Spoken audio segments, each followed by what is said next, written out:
প্রথমবারের মতো জাতীয়ভাবে পালন হচ্ছে গণহত্যা দিবস। আগামীতে আরো বড় পরিসরে আয়োজনের প্রত্যাশা। 25শে মার্চ আজকে এই দিনে গণহত্যা হয়েছিল। আমি একটা মানুষ পতাকা ধরে আছে। আগামী বছর যেটা ভাবছি 4টা 30 মিনিট থেকে 4টা 31 মিনিট পর্যন্ত সারা দেশে একসাথে 1 মিনিট বিউগল বাজবে এবং সবকিছু স্তব্ধ থাকবে। শহীদদের স্মরণে ঢাকা বিশ্ববিদ্যালয়ে লাল যাত্রা। 25শে মার্চকে বিশ্বজুড়ে স্বীকৃতির দাবি, কাজ শুরু করেছে জাতিসংঘে বাংলাদেশ মিশন। আমরা কূটনৈতিক প্রচারণা চালাতে পারি যেন তারা সেই সমস্ত দেশগুলো সংসদে আমাদের দেশের গণহত্যাকে স্বীকৃতি দেয়। যে সকল দেশে অতীতে জেনোসাইড হয়েছে তাদেরকে সকলকে নিয়ে বা সকলকে সাথে নিয়ে আমাদেরকে এগিয়ে যেতে হবে। দেখছিলেন প্রধান শিরোনাম। সন্ধ্যার সময়ের সঙ্গে আছি আমি মিজানুর রহমান কবির এবং আমি সাজিদ রাজু। এবার অন্যান্য শীর্ষ সংবাদ। স্বাধীনতা দিবসে মুক্তিযুদ্ধের বীর শহীদদের প্রতি শ্রদ্ধা জানাতে প্রস্তুত সাভার জাতীয় স্মৃতিসৌধ। নিরাপত্তায় নিশ্ছিদ্র ব্যবস্থা।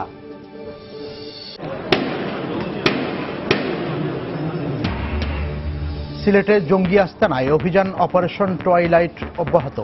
বের করে আনা হয়েছে আটকে পড়া বাসিন্দাদের। জঙ্গিদের সংখ্যা এখনো নিশ্চিত নয়, ব্রিফিংয়ে সেনাবাহিনী। বিমানবন্দর সড়কের ঘটনা আত্মঘাতী জানালেন ময়নাতদন্তকারী। আবারও প্রত্যাখ্যান ডিএমপি কমিশনারের।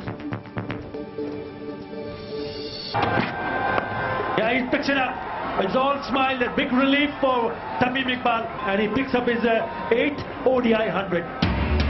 এবং ডাম্বুলায় প্রথম ওয়ানডেতে তামিমের সেঞ্চুরিতে 324 রানের বিশাল সংগ্রহ বাংলাদেশের। সাকিব সাব্বিরের হাফ সেঞ্চুরি। ওয়ানডে ইতিহাসে লঙ্কানদের বিপক্ষে টাইগারদের সর্বোচ্চ সংগ্রহ।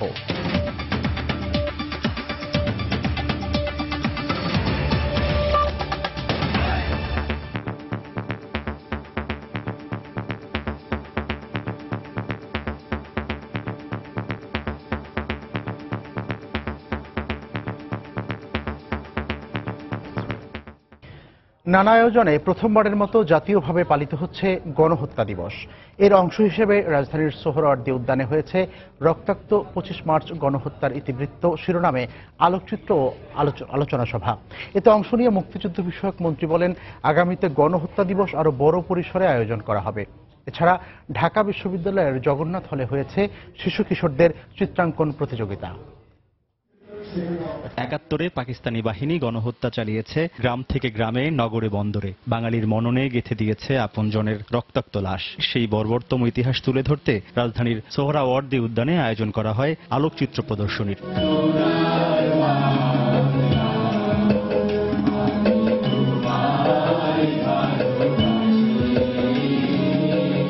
আলোকচিত্র প্রদর্শনীর পাশাপাশি আলোচনায় অংশ নিয়ে বক্তারা বলেন, পৃথিবীর ইতিহাসে সবচেয়ে কম সময়ে সর্বোচ্চ সংখ্যক মানুষকে হত্যা করা হয়েছিল ৭১-এ। এই 9 মাসের ইতিহাসের নৃশংসতা বাংলাদেশের মানুষের পাশাপাশি সারা বিশ্বকেও জানাতে হবে। আমাদের সবার দাবি 25শে মার্চ যেন পৃথিবীর আর কোথাও ফিরে না আসে।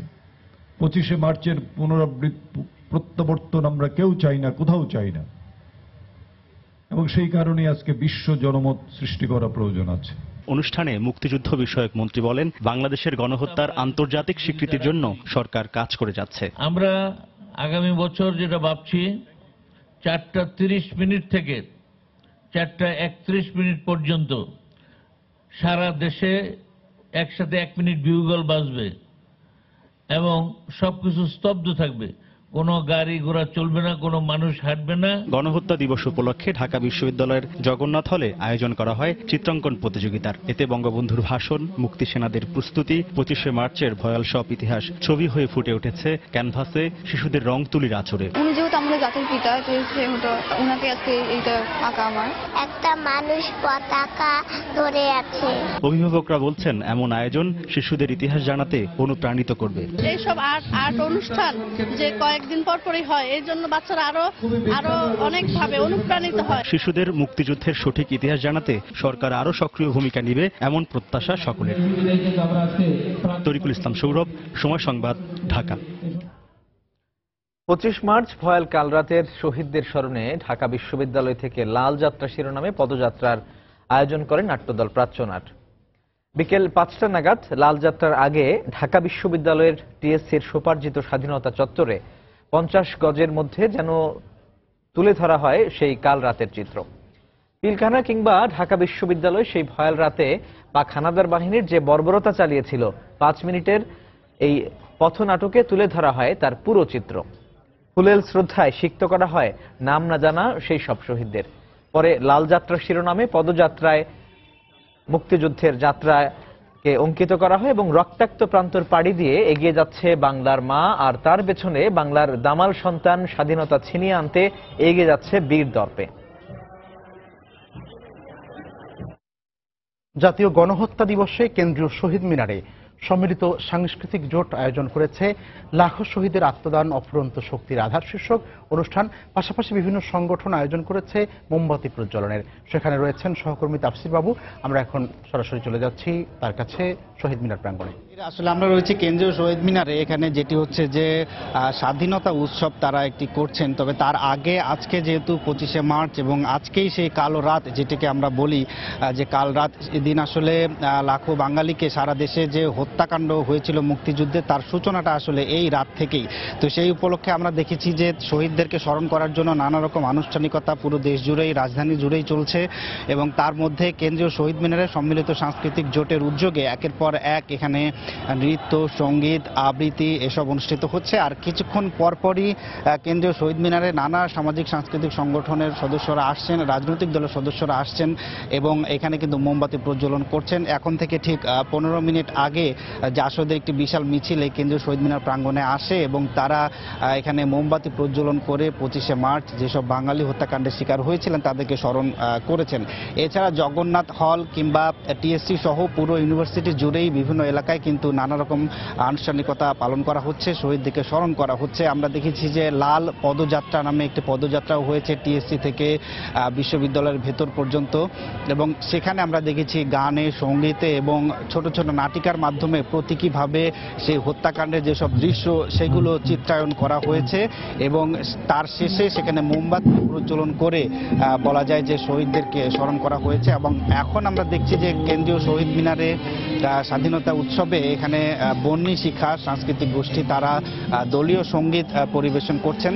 এর আগে এখানে নৃত্য পরিবেশিত হয়েছে এবং আমরা দেখেছি যে আজকে কিন্তু পুরো জগন্নাথ হল জুড়েই, যেখানে আসলে প্রথম হত্যাকাণ্ডের যে সূচনাগুলো হয়েছিল তার প্রথম একটি অন্যতম হচ্ছে যে জগন্নাথ হল, সেখানে ঢুকে নির্বিচারে ছাত্র, শিক্ষক তাদেরকে হত্যা করা হয়েছিল এবং সেই হত্যাকাণ্ডের যেসব চিত্র পরবর্তীকালে বিভিন্ন গণমাধ্যমে, দেশি বিদেশি গণমাধ্যমে আমরা দেখেছি সেগুলো কিন্তু সেখানে দেখানো হচ্ছে এবং সেই শহীদদেরকে স্মরণ করতে নানা সাংস্কৃতিক সংগঠন সেখানে যাচ্ছেন, শহীদ বেদিতে ফুল দিচ্ছেন, মোমবাতি প্রজ্বলন করছেন।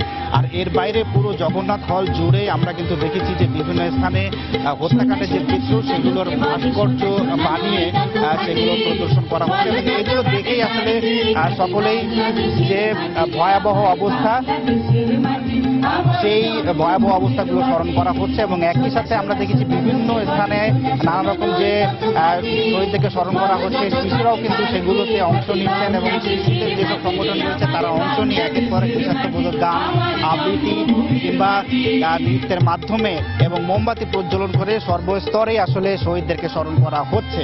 তো এই যে স্মরণের রাত যেটিকে আমরা বলি কাল রাত, এই কাল রাত পেরিয়েই তো আসলে পরের দিন যে স্বাধীনতার যে সূর্য সেটি প্রথম আমরা স্বাধীনতার ঘোষণা পাই 26শে মার্চ এবং সেই স্বাধীনতার দিকে যে যাত্রা সেটিকেও কিন্তু অনেকে উদযাপন করছেন এবং স্বাধীনতার সময় যে সর্বোচ্চ একটি গুরুত্বপূর্ণ বিষয় ছিল যে গণসংগীত, সেই গণসংগীতও কিন্তু বিভিন্ন স্থানে রাজধানী জুড়েই বিভিন্ন স্থানে যেসব আয়োজন হচ্ছে সেই আয়োজন আমরা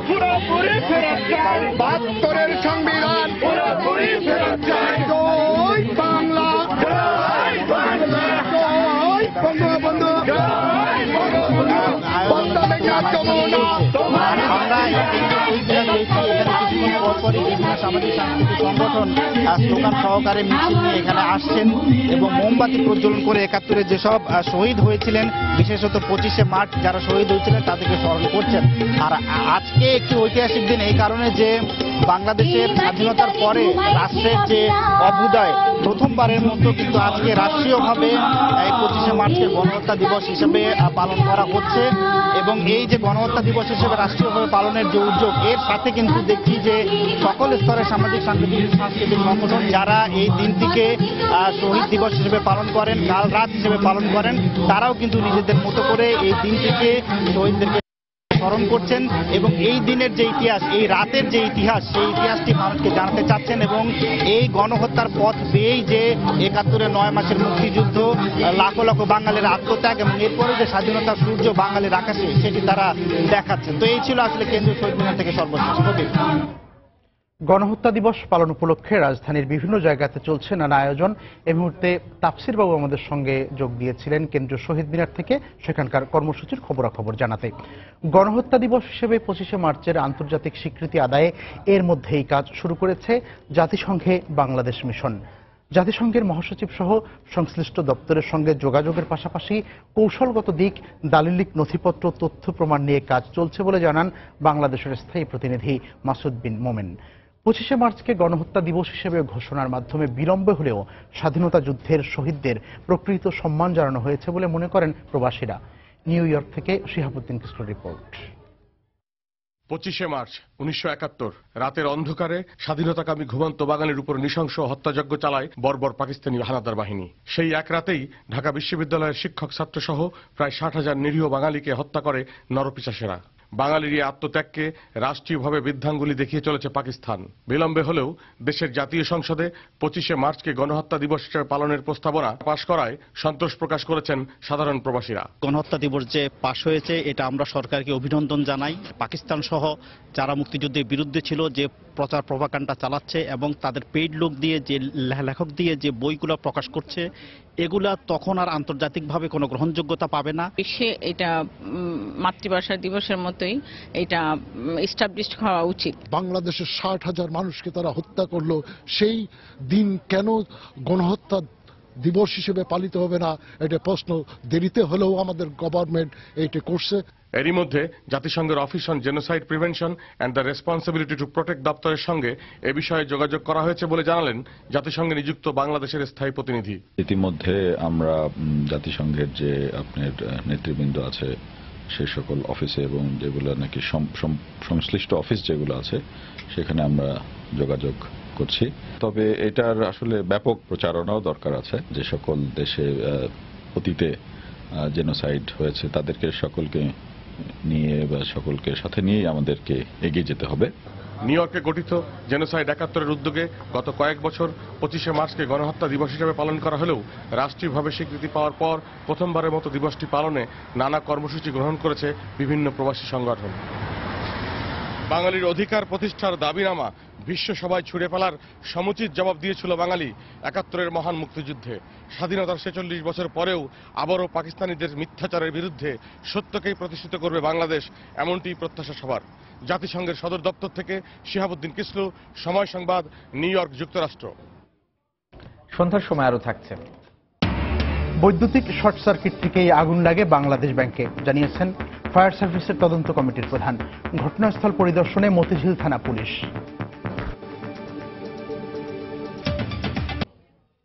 সিলেটের শিববাড়ি এলাকায় জঙ্গি আস্তানায় এখনো অভিযান অব্যাহত আছে। বাড়ির ভেতর থেকে থেমে থেমে বোমা ও গুলির শব্দ পাওয়া যাচ্ছে।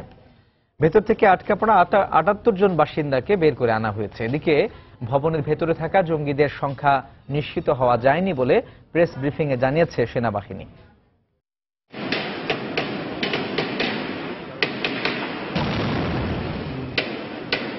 মুহুর্মুহু গুলির শব্দে প্রকম্পিত সিলেটের দক্ষিণ সুরমার শিববাড়ি এলাকা, সঙ্গে বিস্ফোরণের শব্দ।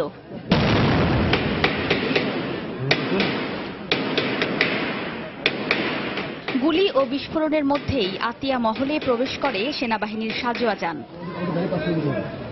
শনিবার সকাল 8:45টায় শুরু হয় সেনাবাহিনীর প্যারা কমান্ডো ব্যাটালিয়নের চূড়ান্ত অভিযান। সেনাবাহিনীর 17 পদাতিক ডিভিশনের জিওসি মেজর জেনারেল আনোয়ারুল মোমেনের নেতৃত্বে অপারেশন টুয়াইলাইট এ সহায়তা করছে সোয়াত, র্যাব ও পুলিশ। এর আগে 30 ঘন্টারও বেশি সময় বাড়ি দুটিকে ঘিরে রাখার পর ভোরে ঘটনাস্থলে পৌঁছায় কমান্ডো বাহিনী। মাইকে আশপাশের 1 কিলোমিটার এলাকা থেকে লোকজনকে সরে যাওয়ার অনুরোধ জানানো হয় আইনশৃঙ্খলা রক্ষা বাহিনীর পক্ষ থেকে। পরে ফায়ার সার্ভিসের সহযোগিতায় ভবন দুটি থেকে 28টি পরিবারকে সরিয়ে নেওয়া হয়। যে কজন ছিল পুরো 78 জনকেই একদম নিরাপদে বের করে নিয়ে আসতে সক্ষম হয়েছি।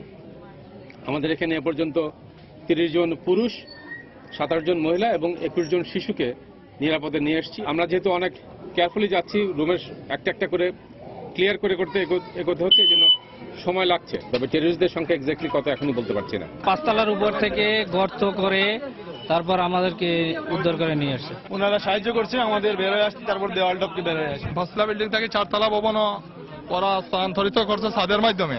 তারপরে ওরা 4 তলা থেকে নিচ দিকে আবার লেডারের মাধ্যমে আমরা 4র্থ তলা ভবনে নামাইছেন। বৃহস্পতিবার রাতে জঙ্গিদের আস্তানার সন্দেহে বাড়ি দুটির চারদিকে অবস্থান নেয় আইনশৃঙ্খলা রক্ষা বাহিনী। শুক্রবার ভোরে আতিয়া ভিলা নামে বাড়িটির ভেতর থেকে একটি বিস্ফোরণের শব্দ পাওয়া যায়। এরপর জঙ্গি অবস্থান নিশ্চিত হয়ে বিকেলে ঢাকা থেকে পুলিশের বিশেষায়িত ইউনিট সোয়াত এবং সন্ধ্যায় সেনাবাহিনীর একটি পর্যবেক্ষক দল ঘটনাস্থলে পৌঁছায়।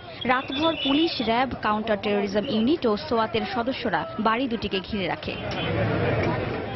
পুলিশ জানায় 3 মাস আগে আতিয়া ভিলার একটি ফ্ল্যাট ভাড়া নেয় কাউসার আহমেদ ও মর্জিনা দম্পতি। এরপর সেখান থেকে জঙ্গি কার্যক্রম চালাচ্ছিল তারা। গত 8 মার্চ চট্টগ্রামের মিরসরাই ও 15ই মার্চ সীতাকুণ্ডের পর এবার সিলেটে জঙ্গি আস্তানার খোঁজ পাওয়ার দাবি করল পুলিশ। সময় সংবাদ, সিলেট। এদিকে শিববাড়ি এলাকায় জঙ্গি আস্তানা আতিয়া ভিলার কাছে একটি শক্তিশালী গ্রেনেড বিস্ফোরণে 7 জন আহত হয়েছেন। সন্ধ্যা 7টার দিকে এই বিস্ফোরণ হয়। তবে কে বা কারা এই বিস্ফোরণ ঘটিয়েছে সে বিষয়ে এখনো কিছু জানা যায়নি।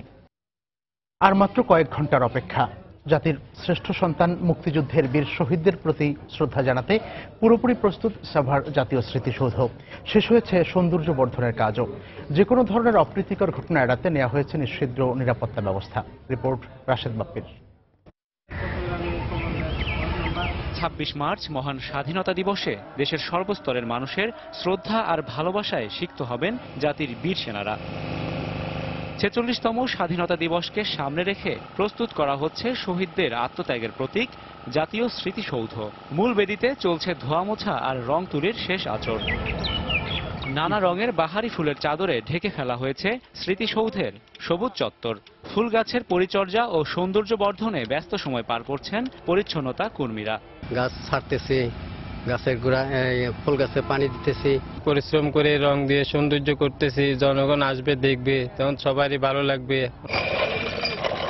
জাতির গৌরব আর অহংকারের এই দিনটিতে সৌধ প্রাঙ্গণে নামবে লাখো মানুষের ঢল। তাদের হৃদয় নিংড়ানো ভালোবাসার ফুলে ফুলে ভরে উঠবে শহীদ বেদি। শহীদদের প্রতি শ্রদ্ধা জানাতে আসবো, প্রতি বছরই আসি। স্বাধীনতা দিবসের অনুষ্ঠান নির্বিঘ্ন করতে পুরো এলাকা জুড়ে বসানো হয়েছে সিসিটিভি ক্যামেরা। এছাড়া ওয়াচ টাওয়ার ও পুলিশ কন্ট্রোল রুমের মাধ্যমে সার্বক্ষণিক নজরদারি সহ সৌধ এলাকায় থাকবে র্যাব পুলিশের কয়েক স্তরের নিরাপত্তা বলয়। যাবতীয় প্রস্তুতি শতভাগ সম্পন্ন হওয়ায় সন্তুষ্টি প্রকাশ করেছেন সংশ্লিষ্টরা। ধোয়া মোছা, লাইটিং এবং নিরাপত্তার জন্য সিসিটিভি লাগানো ইত্যাদি কাজগুলো আমাদের মোটামুটি শতভাগই সম্পন্ন হয়েছে। লাখো শহীদের রক্তের বিনিময়ে বাঙালি পেয়েছে স্বাধীনতা। আর তাই স্বাধীনতা শুধু আনন্দই নয়, গভীর বেদনারও। শ্রদ্ধা আর স্মৃতি রোমন্থনের মধ্যে সীমাবদ্ধ না থেকে আগামীর বাংলাদেশ বিনির্মাণের পাথেয় হয়ে উঠুক দিবসটি, এমনটাই প্রত্যাশা সকলের। সাভারের জাতীয় স্মৃতিসৌধ থেকে রাশেদ বাপ্পি, সময় সংবাদ। সন্ধ্যার সময় আরো থাকছে। নেত্রকোনায় ইফটিজিং এর প্রতিবাদ করায় একটি বিদ্যালয়ে বখাটেদের ভাঙচুর, শিক্ষক ও কর্মচারীদের লাঞ্ছিত করার অভিযোগ। বিমানবন্দর সড়ক চত্বরে পুলিশ বক্সের পাশে বিস্ফোরণে নিহত ব্যক্তির ময়নাতদন্তে আত্মঘাতী বিস্ফোরণের আলামত পাওয়ার কথা জানিয়েছেন ময়নাতদন্তকারী চিকিৎসক। এদিকে ঢাকা মহানগর পুলিশ কমিশনার আবারও বলেছেন, গতকাল সন্ধ্যার ঘটনাটি আত্মঘাতী ছিল না। স্বাধীনতা বিরোধী শক্তি জঙ্গি হামলার নেপথ্যে কাজ করছে বলেও মন্তব্য করেন তিনি। দিনের আলোয় বোঝা গেল কতটা শক্তিশালী ছিল ঘটনাস্থলে পাওয়া বিস্ফোরকগুলো। শনিবার রাতে ডিসপোজাল ইউনিটের হাতে নিষ্ক্রিয় হওয়ার সময় বোমাগুলো রেখে গেছে তাদের ভয়াবহতার এমন অসংখ্য আলামত। তবে এই ঘটনায় বিকেল পর্যন্ত মামলা করার প্রস্তুতির কথা জানিয়েছে বিমানবন্দর থানা পুলিশ। এইমাত্র সম্পন্ন করলাম। এদিকে নিহত ব্যক্তির মৃতদেহের তদন্তকারী চিকিৎসক আত্মঘাতী বিস্ফোরণের আলামত পাওয়ার কথা জানিয়েছেন। আমরা তার বডিতে একটা প্রায় 54 ইঞ্চি দুটি তারের টুকরা পাই, যে তারটা কষ্টের দ্বারা পিঠে বাঁধা ছিল এবং একটা অংশ তার হাতে রিস্টবেল্ট দ্বারা আটকানো ছিল। এই সব কিছু বিবেচনা করে আমাদের কাছে এখন মনে হচ্ছে যে আত্মঘাতী আমাদের কাছে মনে হচ্ছে আপাত দৃষ্টিতে। সে মৃত্যুর আগে কোনো শক্তিবর্ধক অথবা কোনো ড্রাগ খেয়েছিল কিনা সেটা প্রমাণ করার জন্য আমরা তার ইউরিন এবং ব্লাড এবং ভিসেরা আমরা সংরক্ষণ করছি। এগুলি আমরা কেমিক্যাল অ্যানালাইসিসের জন্য পাঠাবো। তবে জাতীয় গণহত্যা দিবসের এক অনুষ্ঠানে বক্তৃতার সময় ঢাকা মহানগর পুলিশ কমিশনার আবারও বলেছেন, শনিবার পুলিশ বক্সের সামনের ঘটনা কোনো আত্মঘাতী হামলা ছিল না। একজন জঙ্গি সন্ত্রাসী পুলিশের চেকপোস্টকে এড়াতে গিয়ে যখন পুলিশ বলছে ওখানে এই তুমি কোথায় যাও, তাৎক্ষণিকভাবে সে নিজে লুকাতে গিয়ে তার নিজের বোমায় নিজেই সে মারা গিয়েছে। এরা কারা? প্রত্যক্ষ বা পরোক্ষভাবে এরা হচ্ছে সেই স্বাধীনতা বিরোধী, সেই 1971 সে পরাজিত শক্তি। বিমানবন্দর রোড চত্বর পুলিশের সামনে বিস্ফোরণের ঘটনাকে জঙ্গি তৎপরতা বললেও নিহত ব্যক্তির নাম ও জঙ্গি সংগঠনের পরিচয় জানায়নি আইন শৃঙ্খলা রক্ষা বাহিনী। ওমর ফারুক, সময় সংবাদ, ঢাকা। বাংলাদেশ ব্যাংকে বৈদ্যুতিক শর্ট সার্কিট থেকে আগুন লাগে বলে জানিয়েছেন ফায়ার সার্ভিসের তদন্ত কমিটির প্রধান সমরেন্দ্রনাথ বিশ্বাস।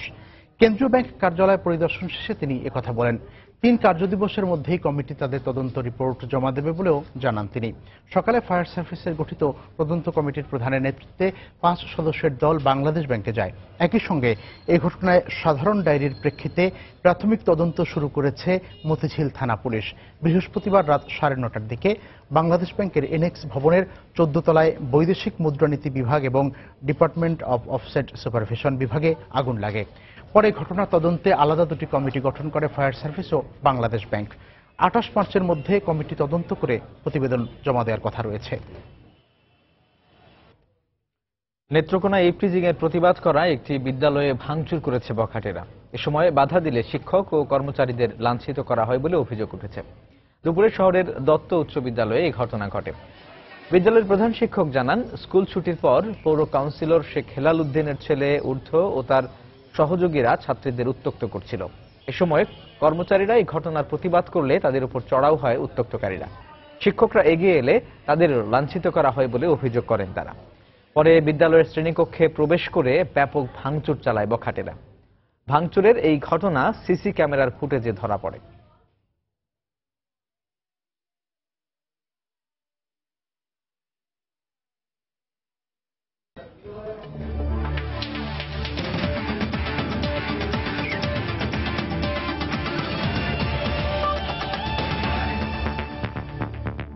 বাংলাদেশ শ্রীলঙ্কা ওয়ানডে সিরিজ প্রসঙ্গ। তামিম সাকিবের রেকর্ড জুটিতে ডাম্বুলায় সিরিজের প্রথম ওয়ানডেতে শ্রীলঙ্কাকে 325 রানের টার্গেট দিয়েছে বাংলাদেশ। ক্যারিয়ারের 8ম সেঞ্চুরির সঙ্গে আন্তর্জাতিক ক্রিকেটে প্রথম বাংলাদেশি হিসেবে 10,000 রান করেছেন তামিম। জবাবে ব্যাট করতে নেমে শুরুতেই ধাক্কা খাওয়া লঙ্কানদের সংগ্রহ 1 উইকেটে 6 রান। ডাম্বুলায় টস ছেড়ে ব্যাটিংয়ে নামা টাইগাররা 29 রানে হারায় সৌম্যর উইকেট। এরপর দ্বিতীয় উইকেটে 90 রান যোগ করেন সাব্বির ও তামিম। চতুর্থ 50 পাওয়া সাব্বির আউট হন 54 রান করে। এরপর মুশফিক দ্রুত আউট হলেও তামিম সাকিবের ব্যাটে সওয়ার হয়ে এগুতে থাকে টাইগাররা। চতুর্থ উইকেটে তারা যোগ করেন রেকর্ড 144 রান, যা শ্রীলঙ্কার বিপক্ষে যে কোনো উইকেটে বাংলাদেশের সর্বোচ্চ জুটি। এরপর ক্যারিয়ারের 8ম সেঞ্চুরি তুলে নেন তামিম। অন্য প্রান্তে শুরুতে বেশ সাবধানে খেললেও 50 পাওয়া সাকিব এরপর খেলেন বেশ আগ্রাসীভাবে। 72 রান করে সাকিব ফেরার পর তামিম আউট হন 127 রান করে। শেষ দিকে রিয়াদ ও সৈকতের 35 রানের জুটিতে লঙ্কানদের বিপক্ষে নিজেদের সর্বোচ্চ 324 রানের সংগ্রহ পায় Bangladesh.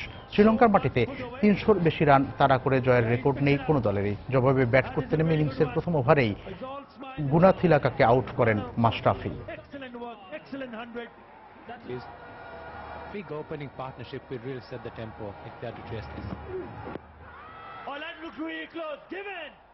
So Mashrafi Murtaza has success.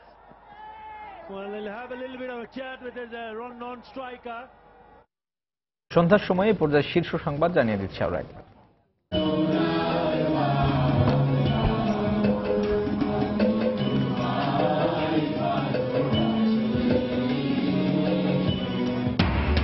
প্রথমবারের মতো জাতীয়ভাবে পালন হচ্ছে গণহত্যা দিবস। আগামীতে আরো বড় পরিসরে আয়োজনের প্রত্যাশা। শহীদদের স্মরণে ঢাকা বিশ্ববিদ্যালয়ে লাল যাত্রা। 25শে মার্চের ভয়াবহতায় এখনো অশ্রু ভেজা স্বজনরা। দাবি বিশ্বজুড়ে স্বীকৃতির। কাজ শুরু করেছে জাতিসংঘে বাংলাদেশ মিশন।